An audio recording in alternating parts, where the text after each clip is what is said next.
and we'll also have slides that we can share with any of you afterwards.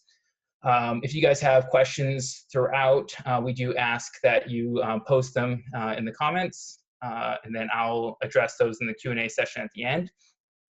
If there's anything really important, we might clarify in between presentations, but we will hold all those questions until the end, prioritized. So with introductions, as you can see, we have a few speakers here today.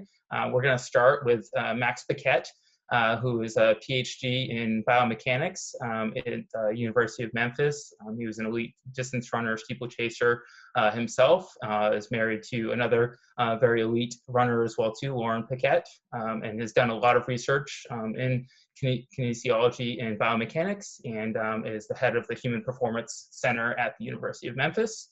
And then after that, we will go into application of training for cross-training and also injury prevention with Jason Maas at the Ohio Northern University. He's had many national champions there, many conference titles, and you can see a lot of those awards on the wall behind him. And then we'll follow that up with Remy Tamer, who's at High Point University in North Carolina. They've had several conference championships at Big South. And before that, he was at Florida State University. And again, I'm missing a lot of things. I could go on and on about all the accolades of these guys, but don't want to spend too much time talking myself. So without further ado, we'll get started with Max Paquette. You can say any important information that I missed about yourself as an introduction, and then get right into the nuts and bolts of it. So thank you guys again. All right, thanks, Jeff. So let me share my screen here.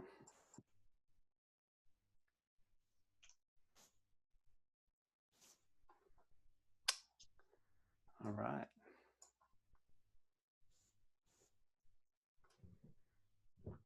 Okay, so as Jeff mentioned, I'll be sort of talking a bit about some of the science behind cross-training, but don't be too worried. I'm not going to make this a whole science talk. I want to touch on a few scientific concepts and then set the stage for Remy and Jason so they can really go into some of the applications with cross-training for you guys. Okay, so I want to start off by saying there's lots of different modalities of cross-training. I'm going to focus most of this talk on aerobic modalities for cross-training. So I won't go into sort of strength training or plyometrics or, mobility type cross-training, but those would all be considered, of course, cross-training modalities. So I'll focus on these various types of aerobic cross-training modalities. And there's obviously a spectrum between no impact, like aqua jogging and swimming, to some impact, for example, Alter G or a device like lever running. And then what I would call weight bearing, but no impact, which would be elliptical, some cycling, ELLIPTIGO, of course. Also, before I start, whenever I've talked about cross-training to coaches and runners, the biggest critique I get all the time is that, well, runners need to run. And so what's all this cross-training and non-running nonsense? And fully agree, and obviously that's very clear to everyone that runners need to run, and that's the priority. What I hope to get through with this talk is that there are scenarios, though, where it does make some good sense to incorporate cross-training into your routine. So I'll start off by rattling off a few scientific evidence points and findings on this, and then move into some scenarios, especially about return to running, post-injury or after off-season. I'll briefly discuss sort of quantifying cross-training. I know that's a big question. And then also I'll finish off with takeaways with the pros and cons list. So in terms of the science, there's quite a bit on elliptical training and cycling in terms of how runners respond. I'll focus a bit on some of the elliptical aspects of it just because of some of the specificity to running. A few years ago, one of my master's students, Steph Chester, did a study where we compared the metabolic cost or the oxygen consumption of elliptical exercise and running on a treadmill. So on this figure here, we have oxygen cost on the left, and that's basically a measure of economy. And then we have running on a treadmill, standard elliptical, and then a skater elliptical, which is an elliptical that moves sideways. Some of you coaches that are up north might have some of these ellipticals in your gyms. They look like a skating motion. And what we found was that as expected, the elliptical is about 27% less costly than running, meaning that you use a lot less fuel or oxygen in this case at the same given effort. And then with the skate elliptical, which again is not that common, but it was about the same as running, so a bit more costly. So the take home here is that the elliptical is less demanding. So I want to set the stage by saying that because it's less demanding, it's less costly, you can handle more, runners can handle more of it. And so that's a nice piece of data to kind of keep in mind as we move forward. From that same study, though, I also want to point out that even though we often hear people say the elliptical sort of replicates running motions, and it's actually not quite true. Yes, there is knee flexion and movements that are similar to running, but I want to point your attention or focus your attention here on this top graph, the A1, okay? So there's 3 lines here. The full line is running, and this is running when the foot's on the ground. So up here on the left is when the heel hits the ground or the foot hits the ground, and on the very far right is when the toe leaves the ground. Okay, so this is called the stance phase of running. This is when basically force is being applied to the body.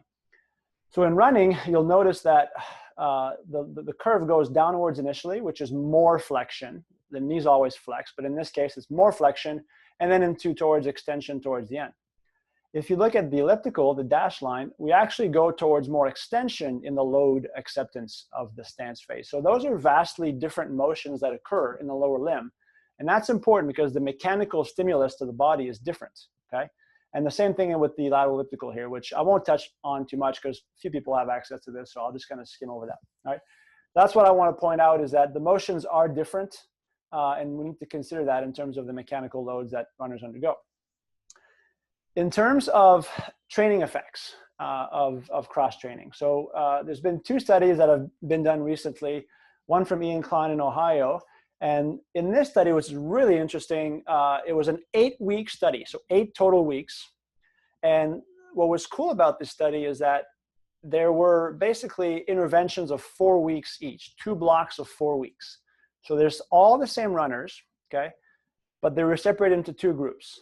The first group started off with 4 weeks of elliptigo, basically, or e-bike was what they called it, elliptigo only for 4 weeks. No running, just elliptigo. Then they transitioned to 4 weeks of running only. The other group flipped the order. They started with running only for 4 weeks and then moved to e-bike or elliptigo only for 4 weeks. And again here, just to orient yourself on the axis, on the y-axis here is oxygen consumption per kilometer. Okay, so basically you want a lower value means you're more economical. Okay. So there's 2 lines here. The full line is the group that started with 4 weeks of elliptical bike, followed by 4 weeks of running, okay? And the bottom line, the dashed line, is the group that started with 4 weeks of running only, followed by 4 weeks of elliptigo bike only.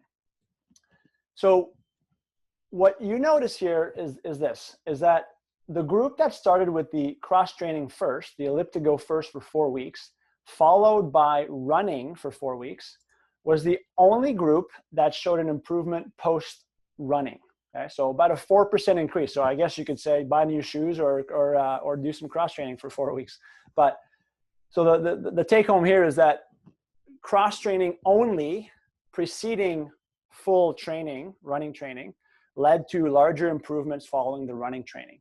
And that's critical because, you know, if you want to start off an athlete following an injury with only cross-training, there's evidence that once they return back to running, their economy might improve quite a bit because you're able to give them a good amount of exposure to, a good amount of aerobic training exposure. The next study here is a more recent study that we've done here at Memphis. And here what we did is we didn't actually replace all running with cross-training, but we had 4 groups and 3 different types of cross-training. So we had, the whole study was over 4 weeks in boys, high school runners, okay?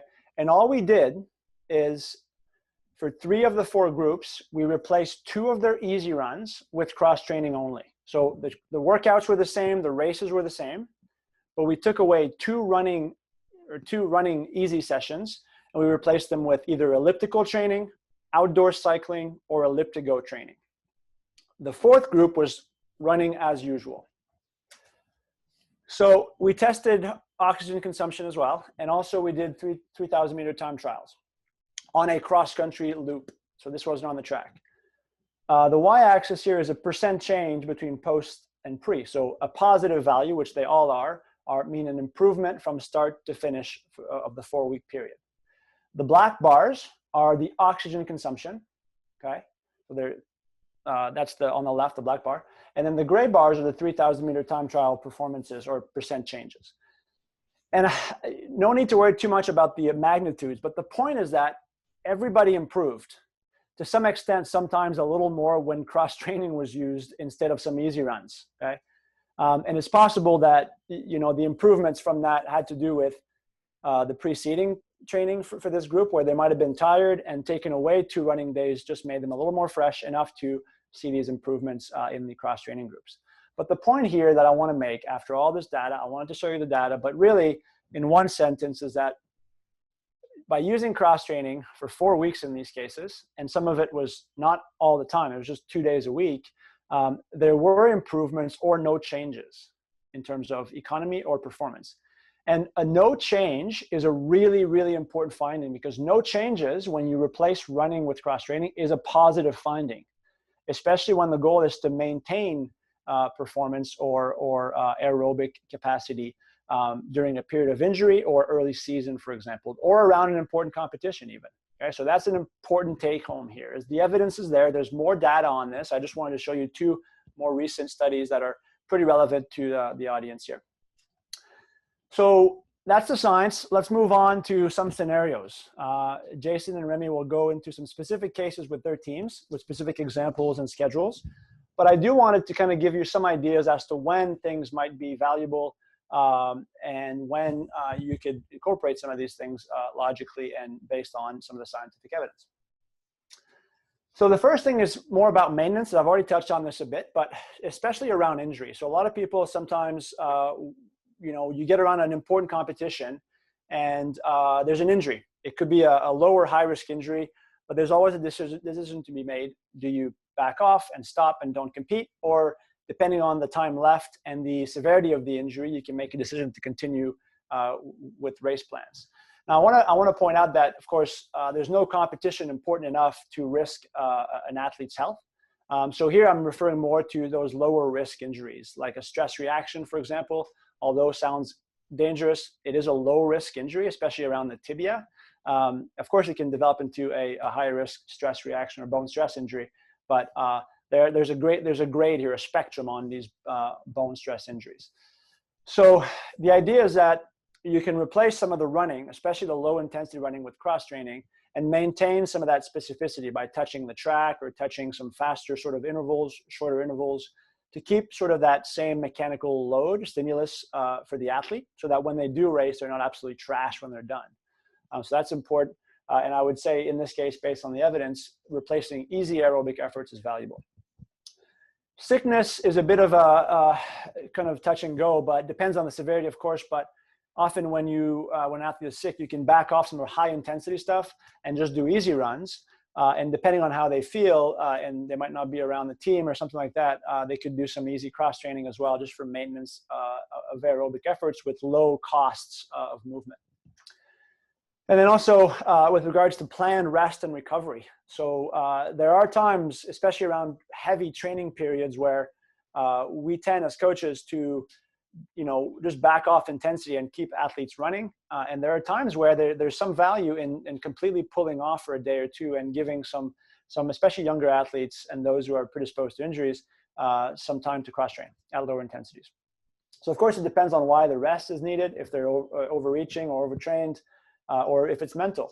And if it's mental, there are times where cross training might not be the best solution, because not all athletes like to cross train. And if they do like a specific modality of cross training, I would throw out all the science that we know, to be honest, and I would focus on what might make them more emotionally happy, if that makes sense. As a scientist, my primary focus is reducing injury risks, or at least coming up with the risk factors that we can manipulate to hopefully reduce those risks. So it's very clear that, of course, training is highly damaging, but for runners, it's necessary. And One thing we also know from scientific evidence is that training variability is good, or changing things up is good, which is why we typically have some type of polarized training programs with varying intensities and lengths, and in our cases for runners, surfaces and so on and so forth. But it's also important to incorporate some variability in terms of the mechanical stimuli, so the amount of stresses and force that are applied to the body. And cross training, of course, is good for that. It changes things up a little bit, and it might load up the body in ways that runners can benefit from. I also, it's clear that there's often some transition problems with younger athletes. So first years or freshmen or newbies to your program, and understanding that training exposure plays an important role there.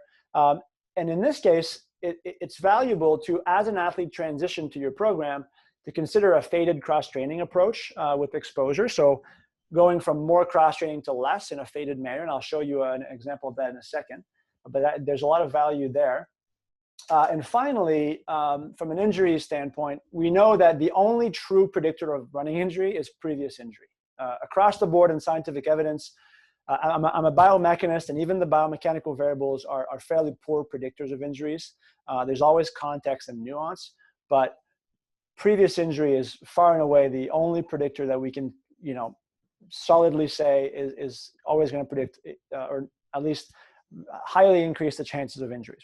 So in that case, the cross-training aspect is a no-brainer.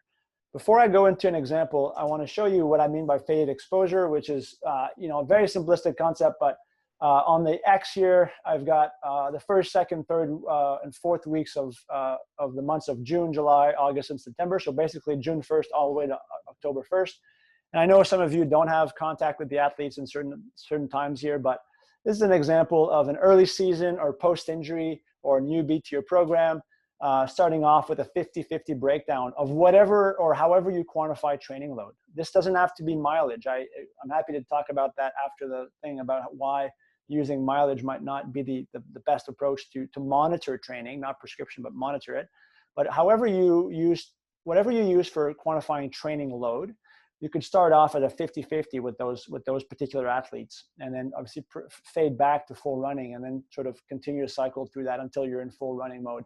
And often with post-injury, especially bone stress injuries like stress fractures, there's very good evidence to show that being even more conservative than that, starting off with 100% of cross-training and then building up to that running stimulus is valuable. This slide here, I want to show you a continuum of where cross-training falls on importance of training. So of course, most coaches are going to be focusing on increasing fitness. And I'm simplifying this by aerobic fitness, but I really mean increasing performance, right? And on the far left, the focus would be solely on increasing tissue strength. So this could be a bone, tendon, and or muscle. So on that spectrum, I've placed strength training on the left, cross training in the middle, and then running on the far right. So this is my spectrum of priorities, if you will. So here are some scenarios that would fall within that spectrum. So post-injury, the focus here should truly be on tissue strength. But that being said, you still want to eventually graduate this aspect towards the performance. So you want to be able to continue maintaining and building fitness. So with this population, despite having a priority on tissue strength and capacity, you can really get after some cross training for improving fitness. And really that's kind of what we're going for with cross training. It doesn't help much in terms of the mechanical load of the tissue. The strength training will, and the return to running will do that as well. And that would be for post-injuries. Of course, there's also a spectrum within that. It could be more towards the right if it's a less severe injury, and further left if it was an even more severe injury. Then we have an after and off season or a rest period. So somewhere in the middle. So I put it at the cross-training middle, if you will, here. And I know there's differing opinions on this, and I'm showing you this as an example of based on what we know in sort of empirically and also in the field, that there's a lot of value in postseason to, as you reintroduce running and strength training, this is where you can really get a lot out of cross training. to sort of increase fitness to a point where as you increase mechanical load or running to reduce risks of injuries, when they do get back to full running, they are at a level of fitness that is, valuable for your team or in terms of performance. Finally, I would say on the far right would be the person with no issues. That being said, the no issues group, I would sometimes move them around the spectrum, right? So the strength I would still put as a priority, cross training to get more fitness on top of it when necessary, and then of course running. So specific example, so first years and fourth years, somewhere along that spectrum. First years, regardless of injury, I think based on evidence that we have with high school kids and college kids, there's a lot of value in the exposure to cross training. So it's obviously a balancing act, and we're trying to make sure we get things right as we go along. And then just a final few thoughts about quantifying cross training. There are lots of ways to do it. Some people, divide by 1.5, divide by 2 in terms of the cross training minutes. But frankly, I really don't think there's much value in overthinking that. And the conversion isn't that useful.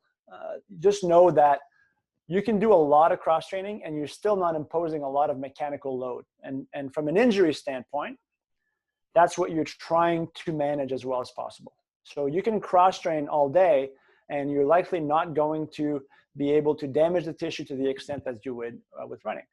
The big value is the physiological load. So basically, really sort of taxing the runner's physiology, increasing heart rate and RPE should be the priority.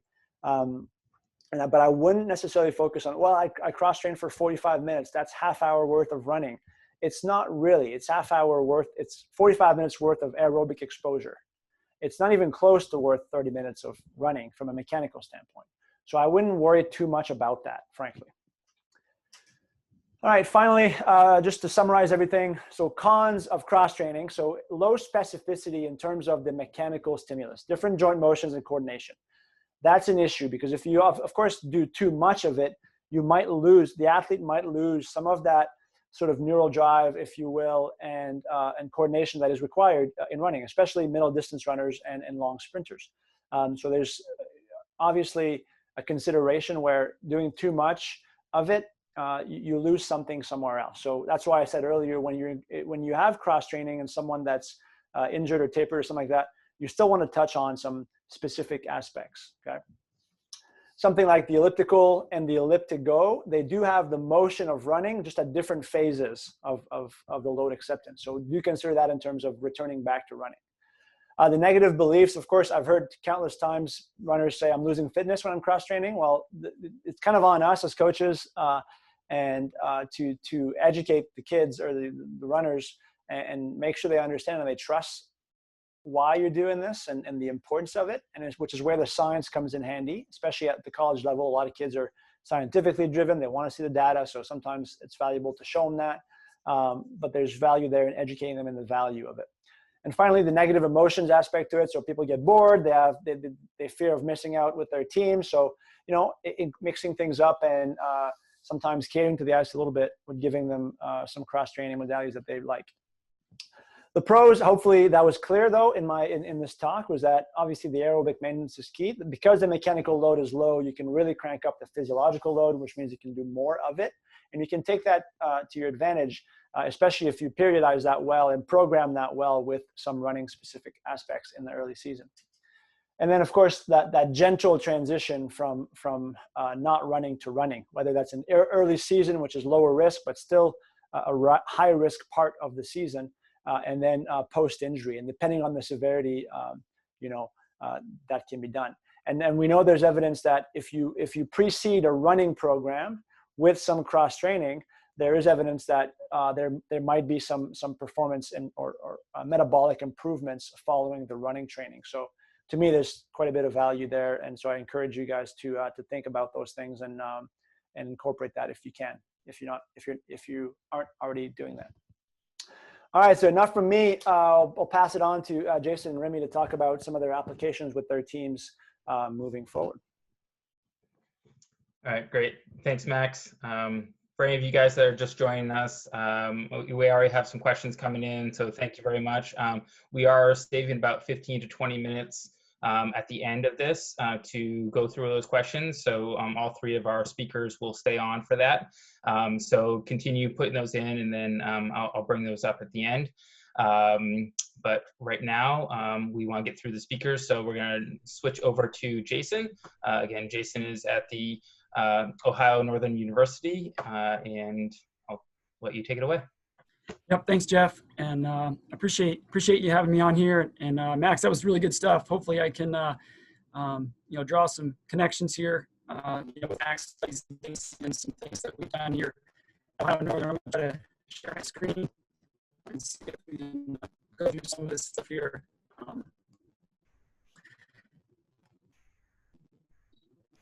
Ohio Northern, here being an NCAA Division III school, sometimes resources are limited or whatever. So you have to get creative with some of your cross-training options and things like that. So that's something that I'm going to try to address and talk about and try to tie some things together here with what Max was talking about.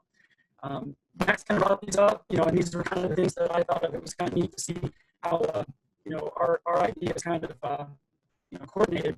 The three reasons, I guess, that we kind of come up with or thought about here was, returning from injury is obviously a big one, and ways to implement your cross training back into that, kids who have been banged up coming off the stress fractures or tendonitis and things like that.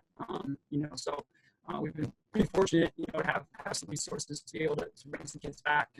And Max brought up something there that was really important. And I thought that Jason, sorry. Yeah. Sorry to cut you off there. Okay. The audio seems a little bit off. I'm hearing that from other people as well too. I'm not sure if there's anything that you could adjust on your end.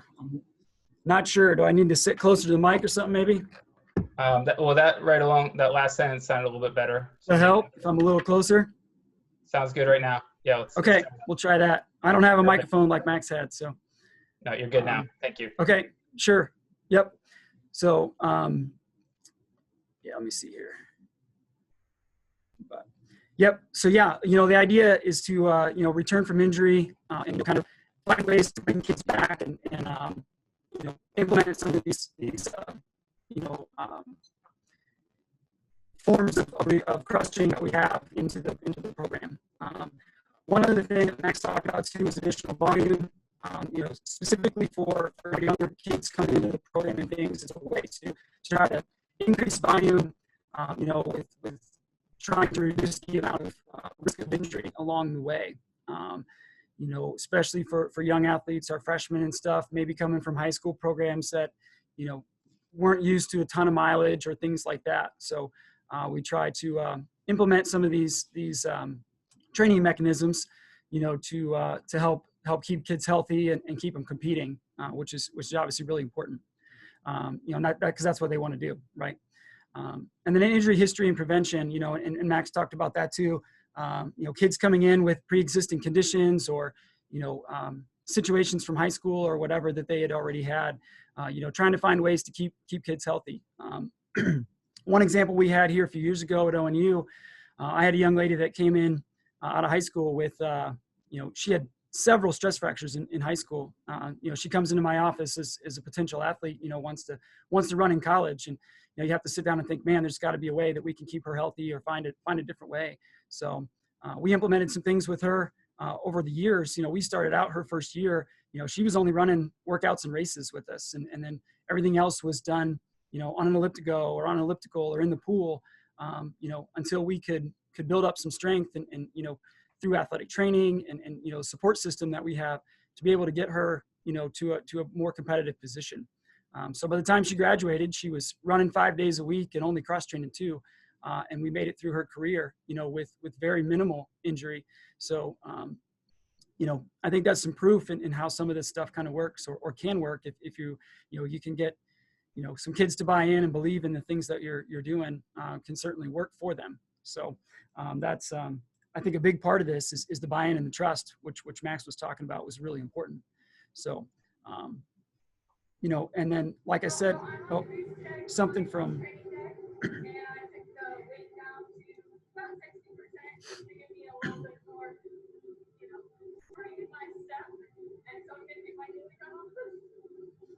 So just a little video we had there, one of our athletes that was doing something for promotional, for the university there. So,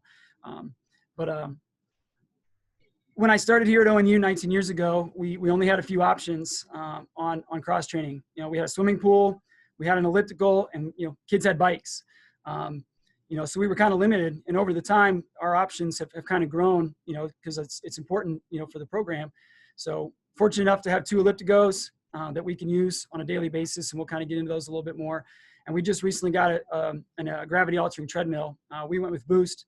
So now we've got a lot of options, and we're very fortunate in that aspect, to have. And sometimes you ask, when do you use what and things like that, and we'll get into that a little bit. But sometimes it's based on availability. The swimming pool obviously is in use a lot with the swim team here, and rec use and things like that, or class schedules of students. Maybe they can't get in when the pool's open or whatever. So, there's certainly, some of that. Ellipticals in the fitness room and things can be filled with general population or whatever. And then obviously bikes are something that the students have that we can use if we have to. It's probably on this list, the lowest on the priority, but, like Max proof that, you can certainly gain some, aerobic capacity and things by biking. We just got 4 inches of snow here on Monday. So bikes are certainly a little harder to use, a little more difficult to use outdoors, right now. But, fortunate to having some varying options and things. And I think, getting kids to trust and buy in to some of those and believing that, you can get some things done, is really important. Some of these decisions get made too, working with our athletic training staff. Again, we're very fortunate here at ONU to have great support staff, and, they may answer some questions, if this kid's injury is weight bearing, or maybe they want non-weight bearing and no impact or things like that. So that, sometimes ATs can dictate, which choice we take or which route we use, because of the type of injury that the student has. So, we can vary some of those things in that aspect as well, for sure. And sometimes it's just a little bit of a mental break, as far as, mixing it up, especially if a kid's been cross-trained for a while and they're constantly on an elliptigo or, in the pool or whatever. Maybe we can switch some things around and change some things up for them. So, a little bit of variance is can be good, from that standpoint as well. So I just threw a couple of samples in here and some things that we've done over the past, a pool workout that we've done, and this was just one of many that, we've kind of done or recorded or whatever over the years. We do a lot of aqua jogging in the pool, and we have pool days and things maybe during our down weeks or whatever that we'll get the whole team in there together, things like that. Or we, obviously individual, we can do some things as well. Obviously with COVID this year, limitations, were tough to get into the pool. So this was something that we didn't get to mix in as much this year as maybe we normally would have, because of restrictions. But sometimes you get questions about, aqua jogging versus swimming. A lot of that can depend on the comfort level of the athlete. If we've got some athletes that were on swim teams in high school and they're really good in the pool. So you can, open up a whole range of different workouts and things, from their perspective as well, if they have some swim background. And I've also had other athletes that are scared to death of the water, so they're wearing a belt and arm floaties and nose plugs, and they're standing in water that's waist deep. So you've got to try to find ways to be creative with, with athletes that maybe aren't as comfortable in there as well. So, so some of it depends on their ability and their comfort level. I think the other thing on that thought process is, what are you trying to get out of it? Is it a day that's supposed to be relaxed and just to get, the heart pumping a little bit and really kind of, easy day, or are you trying to get a workout out of it? What's the goal of the day or the workout? So you can make some things a little harder, a little easier, a little more challenging, depending on, the goals that you have, for that session. So, depends on their comfort level and the type of workout you're looking for, I think, can vary a little bit there. So, we've got a whole bunch of, like I said, swim workouts kind of like this one. I just grabbed one to kind of show you, time limits and things, or the variance of some pool workouts that you can do. You can get creative and mix some things up there, easy days, hard days, whatever. There's kind of a good range when it comes to some of those pool workouts, for sure. And we had an athlete, a few years back that missed some significant time. He had a strained hamstring. So we really worked him out in the pool quite a bit. There several weeks in a row, he spent some time in the pool, and we get him back for races and things like that. And, cardiovascularly, he was pretty fit, and we were fortunate enough, in the time of the year that we could afford for him to miss some running, and we were just trying to keep him fit. You just had to get him to believe that he was going to be okay, fitness wise. So, it was a good application of some of these things for sure. So, the elliptigos are obviously really, really important for us. And our goes roll every day. And I think that, some things here, in our case, here at ONU, this is kind of the way I do it, based on an easy effort. We time-based equivalents of what the team's doing. So if the team's going on a 45-minute run, we can send elliptigos out for 45 minutes or whatever. And I think, again, some of that depends on your goals for the day. Advantages of elliptigo too is if it's a secondary workout or something like that, you can just spend some time with the team. That fear of missing out, you can plug them in with the team, and they can go out and joke and enjoy the time spent with their teammates, and sometimes that's really valuable, in their experience. The other thing I think we've really found, with the elliptigos is we set ours up stationary quite a bit for our workout days. And, I've got several athletes that make comments about how they feel like they get such a better workout when they're stationary. And we're working out with the team in that aspect. So we can set them up, at the indoor track during the indoor season, or right at the outdoor track, or even in our cross country loop, we can set them up right there. And, when their group goes hard, you go hard, and when your group's going easy, you go easy. So I think there's some merit to that, and you can kind of get pretty good simulated workout out of that that type of cross training. I think something that's really important in that aspect too is feedback. It's always important to get feedback so that we know how athletes feel, and was that equivalent to what we were looking for as coaches. So that's something that's really important as well.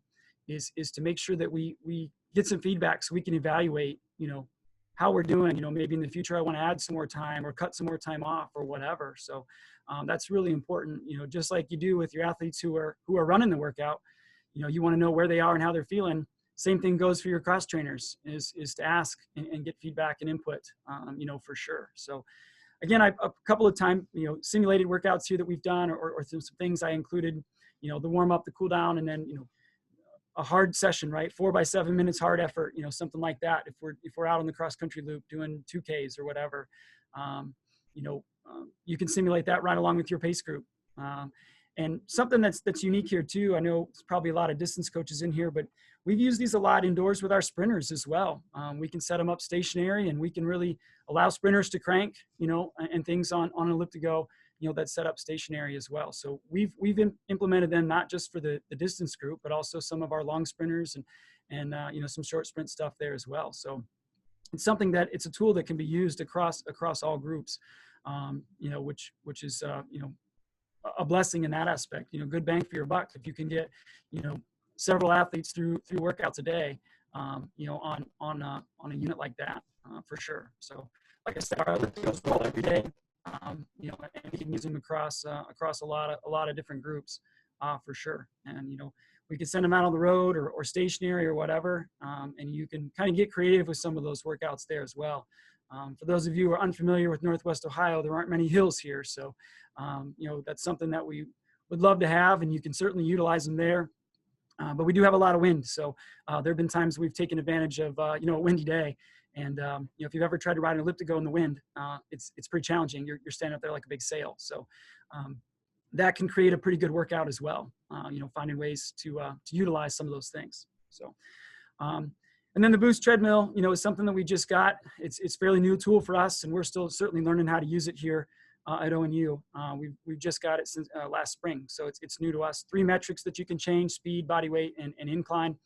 So again, there's a lot of things that you can utilize, with that, and get creative on ways to use that. Kids who are healthy, we've utilized it for additional volume, and some kids who are banged up. There's kids coming back from injuries. We can utilize it. And the young lady you saw there at the beginning, she's one that had come in with a few injuries, an injury history. So we have found ways to utilize this tool to keep her healthy as well. Keep her back running and racing competitively. So things that we've learned with it, you got to be careful not to change all three metrics, right away at the same time. We're still testing how to learn some variances and things with them, and which things are most effective or most productive, for sure. And sometimes we found it to be a little sore because you can overdo it. You can run faster than you could, full body weight. So we've got to be careful with some of that stuff. Checking with our athletic trainers on specific injuries and things, when we can use it, when we can't. You certainly don't want to do any more damage than you intended. So you want to be careful with some certain injuries. So that's something that I've done pretty thoroughly, is check with AT staff and things like that to make sure that we can put students, on there, or which training mechanism we can use. So again, you can pretty much simulate any land workout. You can do it on the boost and get creative, in that aspect as well. And again, it's a tool that we've used for distance runners, and our sprinters can get on there. We've done some things already with a few of our sprints kids on there as well. So that's something that I feel like has been a great tool for us. And, we're fortunate to have the resources that we have to be able to mix some of that up and, kind of get creative with the resources that we do have. So, but yeah, I think that's mostly it, Jeff. My contact information, if anybody, has questions or needs any information to share, I'm all about these. I've been to all these symposiums and stuff so far here this winter. They've been good, learning things. So, I'm happy to continue to share, continue to learn as well. So thanks, Jeff. I'll turn it over to Remy and let him continue on. Yeah. Great. Thanks, Jason. Yep. And again, I just wanted to reiterate that for anyone that has questions, you can actually write them into the Q&A. So all of our presenters can see those, so they can actually start thinking about those questions ahead of time. And then once we get into the Q&A after Remy's talk, then we can start addressing all of those. And if you do have a specific coach that you want to ask that question for, go ahead and write that into the comment as well. So again, it'll be Max, Jason, or Remy. So with that, we'll turn it over to Remy. Are you there, Remy? There we are. I am, and I'm not going to show my face. I hope you people in the webinar are not offended by that. That's all right. You don't need to see this for this presentation. So I'm going to continue this discussion on non-running training and its application as it pertains to High Point University and our distance athletes. I am the head women's cross country and assistant track coach here. We cross train and do lots of non-running training throughout the year. Now we're going to focus on cross training, but we're going to use the term non-running training just here, hopefully maybe just to inspire some thought and the idea and concept that all of those aspects of non-running training are designed to enhance running performance. That being said, here's a list of very traditional or standard non-running training units that we have in our program throughout the year. At the bottom down there, of course, is cross training, in which we will be emphasizing. But again, as we go through this, I do ask that you keep in the back of your mind that cross training is just a piece of the pie. In isolation, it's nothing. I mean, in isolation, weightlifting is nothing. Instead, these aspects of training are supposed to work in concert to elicit whatever the intended response, and hopefully that intended response is maximal performance in your running event. I have a very short amount of time to talk about something that I believe is a pretty broad and really cool subject. So I'm going to speak very quickly. I'm going to speak in absolutes, and I'm going to speak in broad strokes. If you want to know more, or we talk in more depth about non-running training, hit me up after this. I'd love to hear your thoughts. But we move on. At High Point University, we're going to be focusing, well, I should say tonight, we're going to be focusing on primarily the anti-gravity treadmill and the ELLIPTIGO. Do you sense a pattern? These are great tools. This is typically what our athletes are going to be using if they are not running, whether they are injured or otherwise. From my personal experience, in my opinion, the ELLIPTIGO is the #1 modality of cross training that helps transfer to running. Through self-experimentation, I PR'd in the mile at age 30 off of running only 3 days a week, 3 quality sessions a week. Every other day was ELLIPTIGO. You heard that earlier in Dr. Paquette's presentation. My girlfriend qualified for the Olympic trials in the marathon with a massive PR.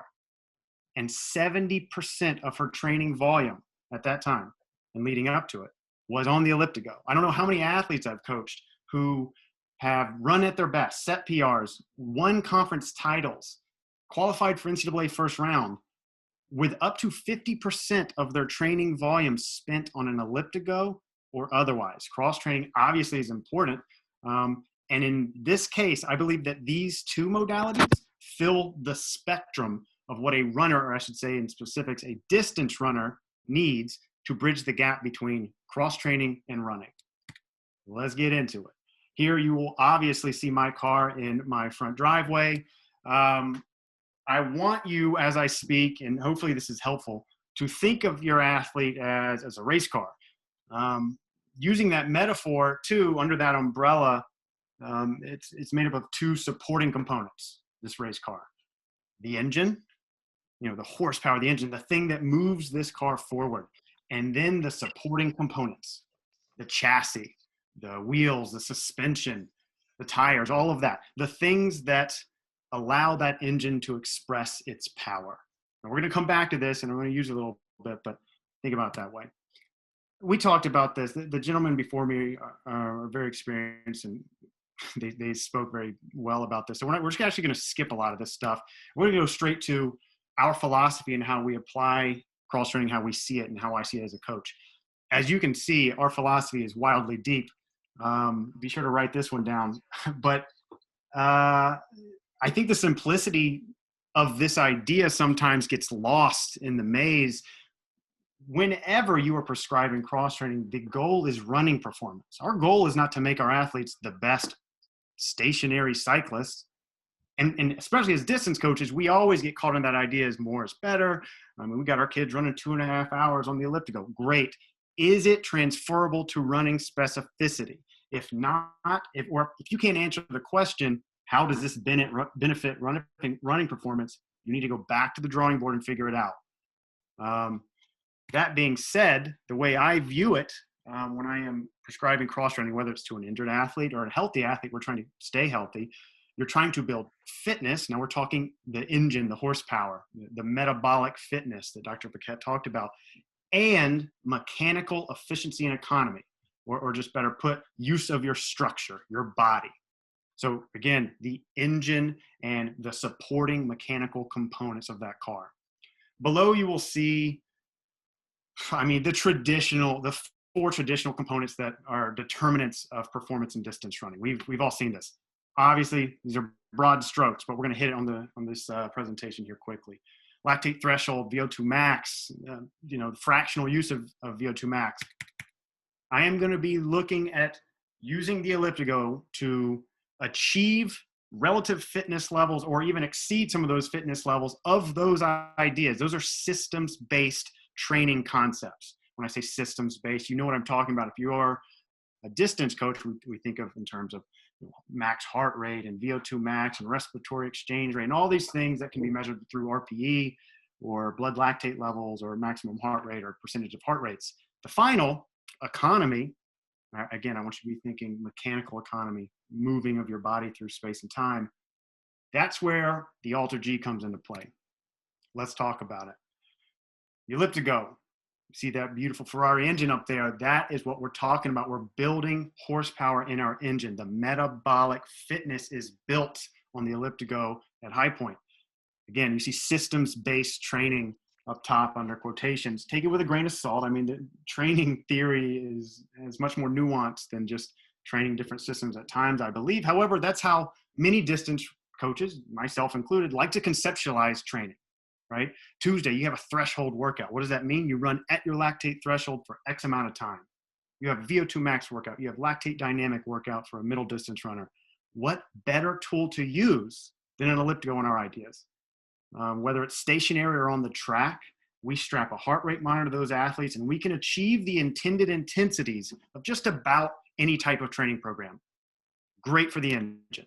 However, this is not a perfect training tool that applies directly to the motor pattern of running. Dr. Paquette mentioned that. You're going to be fit if you spend months on an elliptigo. I promise you that. Fit, heart and lungs based, metabolically. However, when you get off that elliptigo and try to run, you're going to feel like Bambi on ice. You're going to feel uncoordinated, slow, sluggish. We all know that story. That's where our friend, the Alter G, comes into play, and we're very fortunate to have one. The Alter G treadmill, much like a boost treadmill, same idea. It's the highest level of specificity of cross-training because it is technically running. You're just at a controlled percentage of your body weight. So forget all the mumbo jumbo on this slide. What you need to know is if you're working your engine on the elliptigo and you're getting your heart rate up and you're achieving those ideas or systems-based ideas of training theory, this is the other end of the spectrum. The Alter G helps you bridge that gap between fitness and being able to mechanically run efficiently. So this is not great for systems-based training because you're at a lower percentage of your body weight. You will not accurately be able, well, you should not effectively be able to run a lactate threshold or a VO2 max session at 70% of your body weight. You will end up topping out at max speed before you get those heart rate numbers. I promise you, strap yourself to a heart rate monitor. It's really difficult, but that's not the Alter G's role for us. The Alter G's role for us is to very simply allow that athlete to maintain or even build the motor programs and coordination required to run. You combine the two and you have a relatively fit and ready to run athlete. Because remember, the goal is running performance and nothing more, or nothing less rather, hopefully more. So we're getting into the things hopefully that interest those on the call here. Some training examples. And man, I could spend 30 minutes just talking about these, but I'll try to breeze through them. Again, if you have any questions, Q&A and or hit me up after. You can find my information on our website at High Point Athletics. So this example week is a week of an athlete that's not going to run a step outside. They're going to be primarily on an elliptigo or an Alter G. Monday, we're hitting speed and a lactate threshold. The speed, obviously, should probably be done on the Alter G. What a great tool to use. If you don't have an Alter G, because they're expensive, I get it. We're very fortunate at High Point. A poor man's Alter G is a jump rope and probably running technique drills. You're still getting that mechanical load on your tissues and moving in a coordinated fashion. You're going to have to get creative as a coach to figure out how that plays into the larger picture. Luckily, we have access to both and we use them. Here, we're going to do some, what you would consider, some ATP PC type sprinting, 10 seconds max, very fast, with 3 minutes walk in between at 70 to 80% of your body weight. Why did we pick 70 to 80%? Some of the research that we've done at High Point University in the biomechanics lab, we've actually found that 85% or above on the Alter G, your body's experiencing just about the exact same amount of ground reaction force as you would if you were at 100%. So there would be no reason to be on it. So we keep it no higher than 80%. And given the context, the athlete, or the situation, we probably won't go much lower than 65%. You can see the speed. I don't need to explain it to you. That's for a different call. They'll jump off the Alter G and go immediately to the track and hit some drills, some running drills and activation stuff. Again, like I mentioned, stay in contact. Stay very close with running specific movements. The idea is running performance eventually. So you never want to get too far from loading your tissues mechanically in a coordinated fashion, because then you're getting reoriented to 100% gravity for your elliptigo session, which we're back at training the engine. We got threshold on the track. We will do, say, doing threshold, we're going to go 5 by 6 laps in lane 8. 6 laps in lane 8 works out usually to be about the same amount of time it would take for them to run a mile at threshold. So that workout right there simulates 5 by mile at threshold with 60 seconds rest. We got that. We've seen that before. Underneath, there's some more non-running stuff we'd add. Jump rope strides, again, going along the lines of the running drills and activation. I'd love to talk more about our use of that and cycling through other non-running activities throughout the session. Wednesday, we're going to come back 2 days later because, again, the mechanical load is lower. Therefore, the recovery rate's going to be faster. We can get a little bit more. The cool thing about using elliptigos for hill workouts is when you're running a hill workout, the quality of work up the hill is legit, right? But the downhill is usually the issue. You're getting higher ground reaction forces. You can't speed it up. You're fatigued. that's often where the injuries happen anyways, running downhill. Your best bet is probably to get 1 to 2 work to rest ratio on a hill. It's usually 1 to 3. On an elliptigo, it's flipped on its head. You could power up a 75-second hill, get your aerobic power benefit from that 75-second grind. You can get back to the bottom in like 25 seconds with no pedaling. So now we're getting more bang for our buck, fitting more quality metabolically into this session with very minimal mechanical load. So we can come back, be recovered 2 days after that for another session. And this is going to be like the high point bread and butter when we're getting distance athletes or even middle distance athletes ready for whatever they're competing. This would be your mile repeats hard on an elliptigo on a track is very akin to K repeats on the track, aerobic power effort. We don't give them paces. We don't give them necessarily intensities other than we tell them to go as hard as they can. Because again, they're not going to be taking that mechanical load, but their heart rate will get 200, 205, 210 beats a minute. We're getting what we need from their heart and lungs, and that mechanical load is minimized. On the days they're not doing quality, we're cross training. Man, y'all know that. We're either on the elliptigo, we're biking, rarely do we use the pool, but we may send an athlete there from time to time. And also, if you have access to one, we might finish a cross-training session with some strides on the Alter G because we have it. Again, don't have access to an Alter G. Think jump rope, think running drills, anything that you're loading your tissues safely if they're injured or coming back, but in a way that's coordinated and it's going to bridge the gap between being on an elliptigo and running specifically. You see in their long run on Saturday, we have a mixed method example.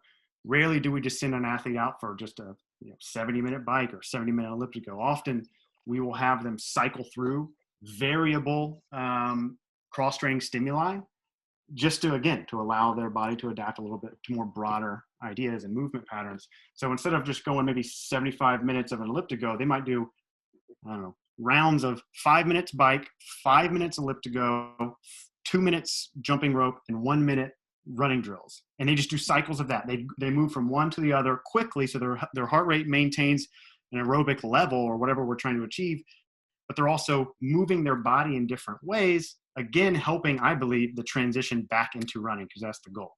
So we're going to close here quickly with an example of an athlete we've had. This is not the most accomplished athlete who's ever come through our program that cross-trained a lot. However, she's a meticulous note taker, and Courtney took a lot of notes while she was here, so we're going to use them. Courtney did 5 years at High Point University. The first year she was here, 2015 and 16, was the year before I coached her. So I got here in 2016. So before I had coached her, I believe she had 4 stress fractures, a number of different injuries, overuse injuries that kept her out. And she's a 5K, 10K runner. So, your thoughts are correct. She's just trying to get lots of volume in and do all the stuff we know that 5K, 10K runners need at the Division I level. That first year I take over, 6 to 7 days of running a week. I'm doing the copy and paste program. We're doing the K repeats, the long runs, the progressions, the this, to that. She's not cross-training a lot. And all that got us was an injury. And you could see her place at conference did not really improve that much. Her first year, my first year coaching her rather. And her times on the track got slower. That she only ran 3 races that entire indoor and outdoor season because she was injured. So badly so that she had to get a surgery that kept her out of the next cross. However, look at those track times under 2017 and 2018. They're getting drastically faster, but if you look above, she's running 0 to 4 days a week. That was coincidentally the year that we bought the elliptigos for our program, and we started to figure out the formula that worked for Courtney. Now she's running the next year. She goes from 40th place at our conference meet to 19th. And her time, she's dropping 8 seconds of the 1500. Her 3K was consistent. She drops another big, 17 seconds in the 5K off of 3 to 4 days a week running, only quality sessions and long runs, and maybe a run here or there. The rest is cross training. The crazy thing is her total volume of work doubled. She's doing upwards to 650 minutes of work total throughout that week, but her running volume has gone down to no more than 30 to 32 miles a week. Running less, getting faster. her final year, she had a final semester. She got 14th at our conference meet. And she was our top 5 runner. She's our 5th runner. And that was the best team that High Point women had in school history. So it's not like the bar was lowering for this young lady. We just found how to train this individual, given her set of circumstances, the best we could. And we use cross training, ELLIPTIGO and the Alter G. So in the final 2 slides here, there's just an example, 2 example weeks, 1 week in cross country season and 1 week in track season, of kind of just volume and note taking that Courtney used here. You can see this week total, she hit 550 minutes in cross country. Split it right down the middle, 50% running, 50% on the ELLIPTIGO. This is primarily, I think this is about 100% ELLIPTIGO week. You see she has 4 runs this week. 3 of them are quality, well, 2 of them are quality workouts. One of them is a long run. The other is just a run. I guarantee you she did that in doubles. Underneath, you'll see the workouts that she has listed. Those aren't necessarily important. What is important is 50% of her training is done on the ELLIPTIGO, and she's at her absolute best during this training cycle. And again, the final piece, this is her at her absolute best in her final track season with us. You can see, again, the percentage is almost 50% cross-training throughout the week. Her workouts, what we found, like Dr. Paquette mentioned, her workouts were almost enhanced as if her body wasn't having to constantly try to keep its head above water in recovery. We were able to enhance recovery by unloading her mechanically, which of course in turn enhanced her quality of workouts when it came time to run. So these are 2 sessions of someone who's completely healthy, running at their best, and running only 30 miles a week while getting 550 minutes of work a week. I went over my time, but I hope that was informative and you guys can use it. I have a lot of other things we could talk about, but that is the end for me. That was great. Thanks, Remy. And again, thank you to Jason and Max as well too. And obviously, you know, we can all tell that you guys are passionate about what you're talking about, and we can continue talking a lot more. So we do have opportunity for question and answer here. And again, I think the idea of having a panel of a variety of coaches in backgrounds and experiences is to really see the different perspectives. And I think that's what I was talking with these guys about ahead of this call, is just, you know, there's no one way to do this, as you guys all know from coaching, is that we want to try to add as much variety as possible, but work from experience and really share those experiences as well and kind of best practices. So we will start with some of the questions that have already come in, and again, all of you can feel free to continue to write those in, and we'll try to address them. You know, we'll stay on here for at least another 15 minutes or so to address these questions. So I think we'll probably start with some of the ones that came in from Max's presentation. So again, Max started with a lot of the research heavy presentation. So I think Max probably has some answers ready. I don't know if you have a particular order that you wanted to go in, Max. Yeah, I'll go from the top here with Robin's question, and I'll work my way down. So good question about snowshoeing. I'm from Canada originally, so I did quite a bit of snowshoeing myself as cross training when I was in high school, and then of course cross country skiing. There's no studies on this. I did a quick search before on that. There's no studies that have specifically studied impact per se or forces. It's difficult, of course, in the snow. There are wearable devices now that can do that, and that's an interesting question.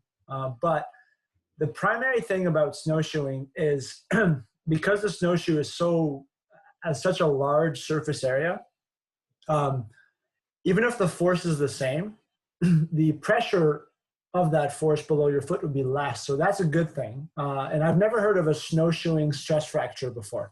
So I'm assuming that the impact might be the same, a bit attenuated because of the snow, of course, but that the actual pressure under the foot, so the force over a specific area, would be a lot less. The one thing I would say though is, one, it's obviously very metabolically taxing. We know that if you've been snowshoeing, and especially if you up your tempo a little bit, it's very, very evident that quickly you start huffing and puffing. But one of the things I would focus on is the fact that because the snowshoe is kind of big, you have to flex your hip a lot to avoid the snowshoe hitting the ground. I would just make sure that you're not overdoing it too quickly, because you could easily come up with the hip flexor issue.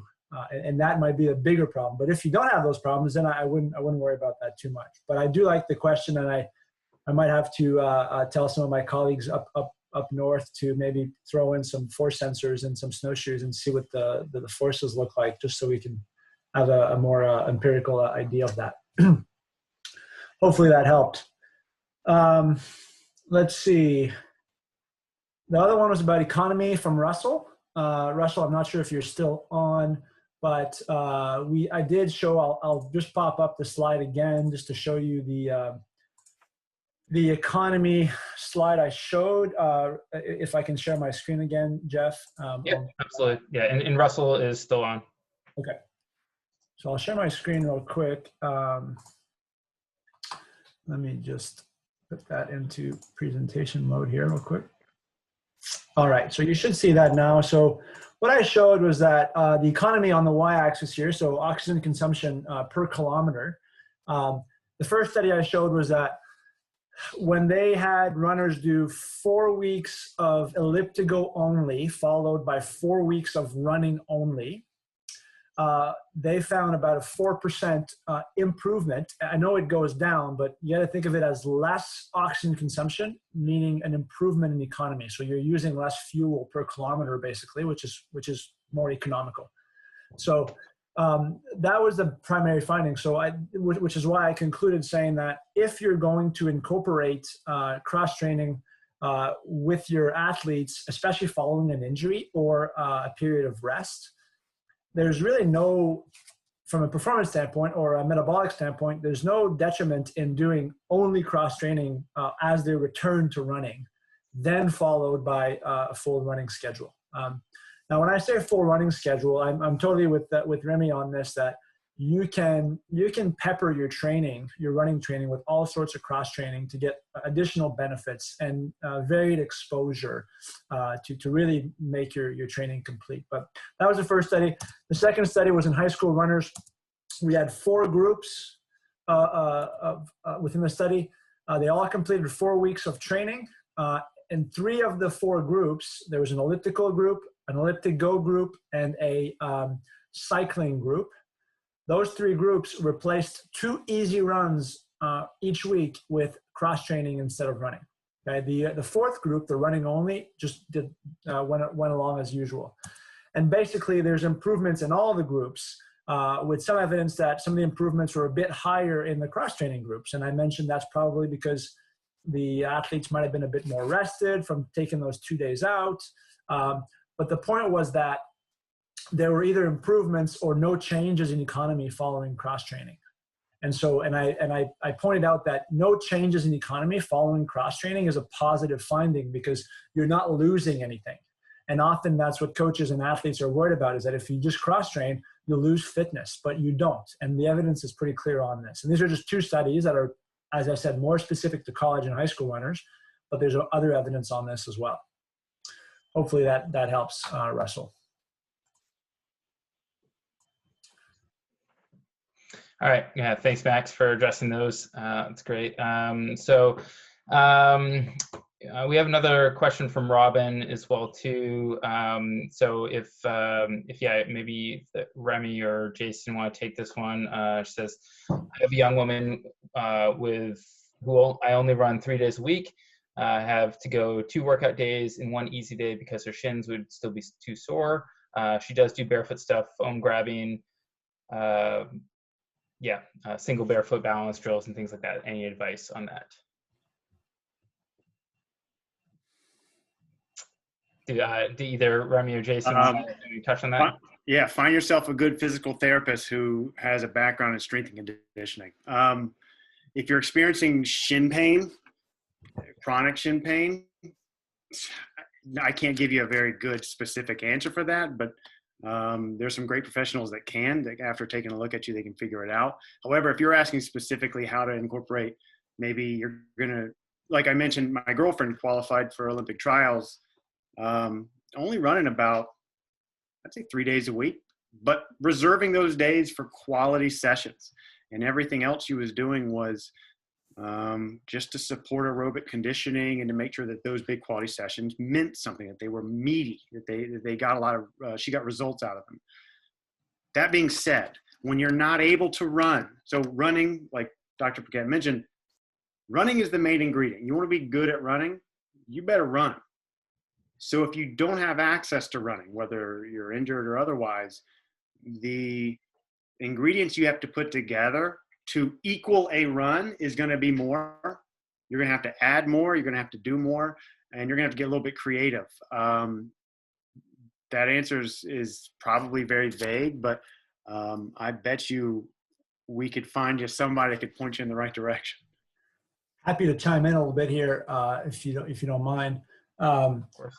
So what you mentioned about, it's difficult with shin issues, because shin splints are one of those injuries that it's kind of difficult to pinpoint exactly the cause. I will say that typically shin splints, the one thing we do know scientifically is that shin splints, the one thing that makes sense mechanically is that in those runners who are starting off from time off, or had a sudden increase in training load, or that are pretty aggressive heel strikers, the muscles that are anterior to the shin, so the like tibialis anterior, for example, get placed under very specific lengthening stretches or eccentric muscle actions. And those tend to be the ones that, as far as we can tell anatomically, are contributing to development of shin splints. So I've got this little wooden model that I built a few years ago, but here's an ankle joint basically, right? And so there's the calves back here, and then the tibialis anterior right here. So when a heel striker hits the ground, the flat falls down first, and then the rest of the body moves forward. Well, when that foot falls flat, think of it as this muscle, the shin muscle, as a drawbridge basically. And so it's actually being lengthened, but it's producing force. And that lengthening of the muscle while producing force is quite damaging. And with muscle damage comes inflammation, and then that inflammation increases the pressure within the anterior compartment, which might be related to why these athletes develop shin splints. The best thing to do is, as Remy said, is that, obviously if you're at a college, athletic trainer and or physical therapist, and likely if they've been following the research and the evidence based on this, they will recommend doing some eccentric shin exercises. And I can share my screen real quick again. I pulled up a quick YouTube clip here of an anterior tibialis, which is the muscle in the front of your shin, eccentric exercise. So the aspect here, important aspect, is the way down. So here's a fully dorsiflex foot. As the foot comes down and the elastic band is attached to something, and that elastic band is pulling the foot into pointing your toes down. And the idea is that you resist that while moving in that direction. So slowly bringing it down, that's the important aspect, and bring it back up. The way down is important, and the way back up is more a recovery phase, if you will. But that would be probably lowest hanging fruit, very low risk. And I would recommend trying something like that early on. And that might have, again, biggest bang for your buck, low hanging fruit. Awesome. Thank you, guys. Let's see. So I think I know we already addressed one of Russell's questions. I think this is another one. So specific to an elliptical that does not have the running motion. I don't know, Russell, if you want to chime in more, if you had more of that too. I don't know if Max, if you know what that is addressing. But anyways, we can jump to Keith's. So Keith is just asking about general. Sorry, go ahead. Oh, sorry, I was muted. I'll happily answer that question if you if you'd like. So sure. I want to point out, and this is so Russell, the short answer is that elliptical and elliptigo have very similar motions. The elliptigo is a bit more aggressive, like you're more leaning forward, which replicates quite well when you push off the ground. Elliptical doesn't really do that. Elliptical is more sort of hip dominant. Elliptigo puts you in a position that allows you to use or force you to use your ankles a bit more, which is obviously very important in running. I do want to point something out. One of the reasons why it's not, and I'm going to pull up something. I've set it up already, so it's all set. I'll share my screen one more time. So here's a quick simulation that I'm showing you here. So on the left is running, on the right is elliptical. And what I want to point out is that I'm moving the left side here. This is running. As the foot hits the ground, okay, the knee right here will bend. Okay, it'll flex. So the knee flexes here and accepts the weight. That blue line is the force from the ground. So the knee now is more flexed. So it starts more extended, hits the ground, flexes. So at this point, the quads are being lengthened while producing force. Again, that's the load acceptance eccentric action of the quads.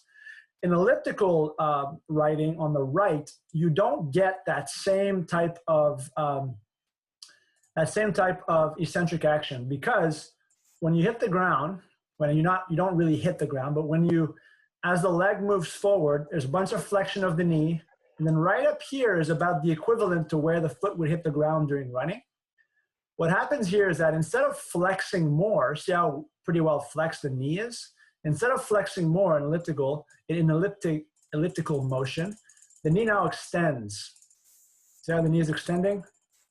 And which means that the muscle action is completely opposite of what you see during running. So in running, you have this eccentric action, which lengthening of the muscle while you accept weight to prevent the limb from collapsing on itself. And then in ellipticaling, you get this extension action, which is a shortening of the muscle, the quads, which is very different. And so that's what I meant in the discussion earlier. What's important to know though is that elliptical action is less taxing. What's damaging in running is that eccentric action when that foot hits the ground. And in elliptical training, you don't have that, which is why I mentioned you can do more, because it's less damaging. That being said, because it's not the same specificity in terms of the neural contribution to the movement, eccentric versus concentric, you still need to touch on some of that running specificity, whether it's Alter G as you graduate back or full-on running, especially faster running. So that's what I meant. The movement the foot motion is the same, but the muscle actions are different because of how the knee moves. Hopefully that was clear, Russell. Thanks, Max. All right, so then let's see. As far as write-in questions, we have one more here from Keith, just asking, how do general strength routines and circuits fit into overall training? I don't know if Jason or Remy want to tackle that one. Sure, I can start. Yeah, much like the cross training, vessels we've talked about, it complements it. We implemented, what we call circuits a few years ago. A lot of interprevention, hip mobility, flexibility, some general strength stuff, things like that. Twice a week we do it, and it oftentimes complements, what we're doing, in practice, or it can even be a way to help, flush some of the, stuff out of your system from the workout the day before, or things like that. But we try to mix in a lot of stuff. Our circuit training, what we call here again, hurdle mobility, hip flexibility, some physio ball stuff, some med ball stuff, things like that. All kind of complement our runs, just like an elliptigo would, or the pool would, or whatever. So I'm sure Remy's got some input too. He had some stuff in his slides there, but that's the way we use it. For sure, as a complement to what we're doing. Thanks, Jason. What's great about non-running training as it pertains to general strength or circuits work, you can accomplish just about anything given whatever your goal is. So we have circuits that could be pretty, really they could be more along the lines of recovery activity, like Jason mentioned. Like, you have a big workout on Tuesday, Wednesday, we might do a very light catch toss circuit with med balls. Really just going through some quick stretch shortening things and cycles of movement that aren't really strenuous, that kind of boost and enhance the recovery process. And then during the cross country season, we actually do about once every 2 weeks, we do these very intense circuits. Literally the main priority of these circuits with our athletes is mental callousing.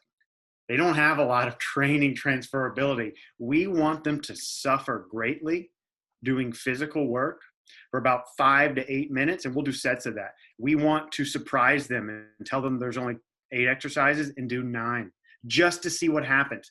That's a completely separate goal than the other circuit. We do that stuff all the time. So under the guise of like just healthy athlete training, we use circuits a lot to accomplish a lot of different things. For an athlete that's injured or maybe not able to run specifically 7 days a week or whatever it may be, I think then it becomes a window of opportunity for a coach to get even more creative with applying the general strength circuits. Or as you heard me talk about when we do those mixed method, quote unquote, like cross training sessions, we rarely just bike or elliptigo. We'll put all of these things in a cycle and do circuits of things that your heart rate's up. So you're getting the engine work that we're talking about. If you want to get 65 minutes at 140 beats a minute, we're going to accomplish that. But in that 65-minute time frame, we're also going to get a lot of mechanical work that we otherwise wouldn't get on a bike. So that's a whole nother presentation in itself. But I will say, man, there's some really cool stuff out there. What I do is Vern Gambetta, if you've heard of him, I steal a lot of stuff from him. He's got some great like warm-up routines that he used for javelin throwers with a med ball. I steal that and I use it with my athletes for distance running. It's good athletic movement that what we say at High Point, fitness never hurts. So we try to spread the love to all things fitness. That's great. Thanks, Remy. Well, we don't have any more questions, so I think as Mike's coming back on, I think we'll probably be wrapping it up here. But Mike, did you have anything that you wanted to add? No, just, appreciate you guys coming on tonight and doing this for everybody. It was really great session. And for those of you that are tuned in, tomorrow night is the 150th and final, it seems like, anyway, session of this technical symposium. We've been doing this for 5 weeks now, and tomorrow night's the last one. So if you want to tune in one more time, it's 400 meters training. But we really appreciate everybody joining us. And, Max and Jason and Remy, we, thank you very much for doing this, and Jason for facilitating it. Yeah. And absolutely. And I encourage all of you guys that are watching too to reach out to us. As we've all mentioned, we can share the slides, we can share the presentation and more information as well too. We all have each other's emails. Needed. You can find, Jason, Remy's, Max emails on their websites. Mine is jeff@elliptigo.com. So thank you guys so much, and have a great night. Thanks.